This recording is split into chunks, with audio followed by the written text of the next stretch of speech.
Programmatic advertising, real-time marketing, a case study. In this case study, we shall discuss what is programmatic advertising, why do programmatic advertising work, what is the differences between traditional online ads versus programmatic ads, programmatic ad risks, and case study questions. First of all, the online advertising deliver the right message to the right person at the right time. Is that the case? Well, in the physical world, only a very rough approximation of this ideal is possible. The internet promised to change this by gathering personal information on customers and targeting ads.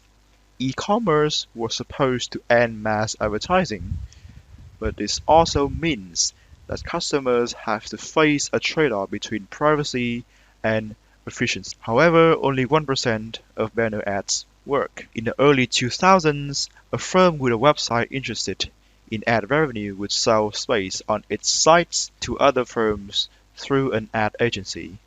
These were primarily manual transactions. To the year of 2005, ad networks emerged, aggregated thousand publishers' supply of ad space into a single network where advertisers would buy ad space and publishers would sell hundreds of advertisers more efficiently.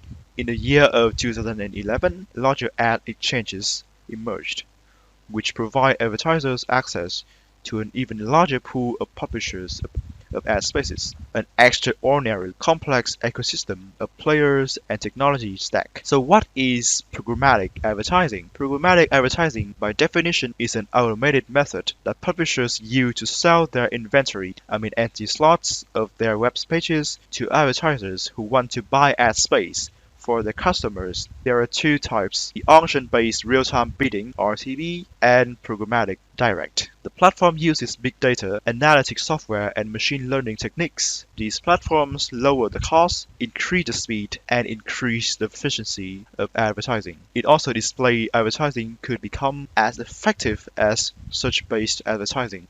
Advertisers are expected to spend almost 3/4 of the total display ad spending on programmatic advertising. Here are the comparison between traditional and programmatic environment. Only 1/3 of all digital ads are traditional, while 2/3 in the traditional environment, they use emails, fax, phones, and text messaging. These methods are really expensive. However, it can be very effective for niche products. On the other hand, programmatic environment offered by ad platforms like Google's, Yahoo, AOL, Facebook, and many other firms. They are really precise in terms of defining the target audience and providing real-time interaction. One really good example is that programmatic ads are largely used by the auto industry.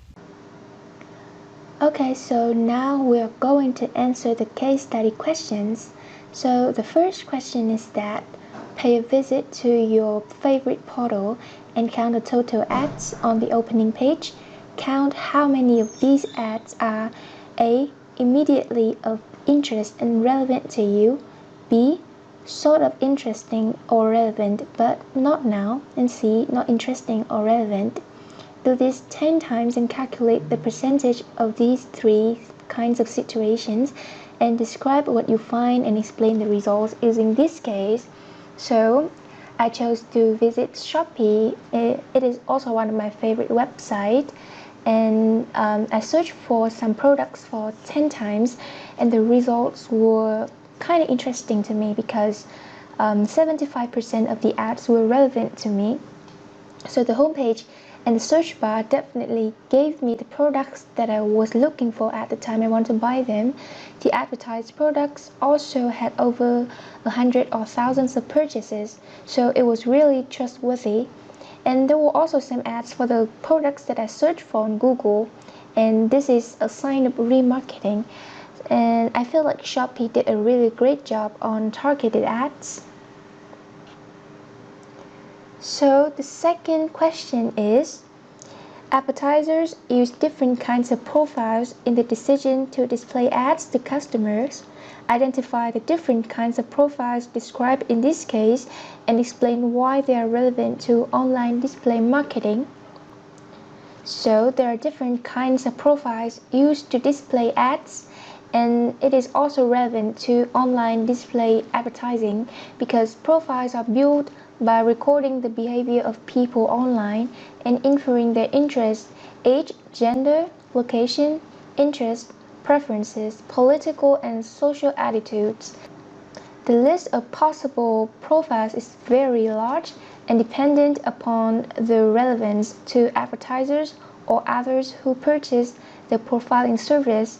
For online display advertisers, profiling is a way to approach the effectiveness of search engine advertising by displaying banner ads that are of interest to the customers. The third question is, how can display ads achieve search engine-like results? So, in our opinion, display ads can achieve search engine-like results by capturing the interest of individuals through the instance of searching and using display ads relevant to those searches. With the use of tracking softwares such as beacons, webbugs cookies, and flash cookies, it enables advertisers to obtain profiles of customers. The profile is the information regarding the online behavior and characteristics of consumers.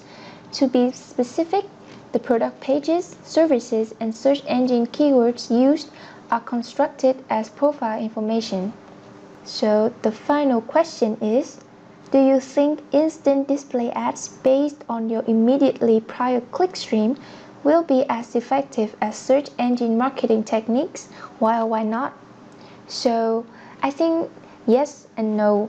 So the use of long-term prior clickstream is useful as it can establish patterns that is benefiting to the advertisers.